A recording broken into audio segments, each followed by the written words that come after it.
On this day, named for civil rights leader Martin Luther King Jr., Cleveland's Huff neighborhood is cold and quiet. But nearly 50 years ago, it was just the opposite, the site of the Huff riots. Those riots played a major role in the civil rights movement in Cleveland and across the country. Dr. Martin Luther King Jr. was a fixture in the city back then. I can never be what I ought to be until you are what you ought to be. As the civil rights movement was unfolding, Annette Blackwell was just a child. She was born 15 miles from Selma, Alabama. Her father, a minister, moved the family to Cleveland in 1964 when she was just a toddler. The family went back home to Alabama every summer for Blackwell to help her grandmother by working on a farm.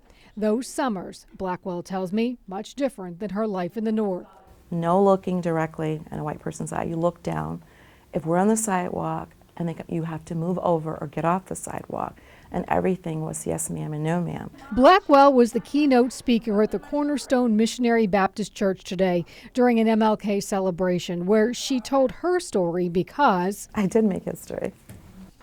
You see, Annette Blackwell made history by becoming both the first woman and first African-American mayor of Maple Heights. The mother, grandmother, and now mayor explained she worked long and hard to show people she could do anything that she set her mind to. I became very strong. All while never forgetting where she came from.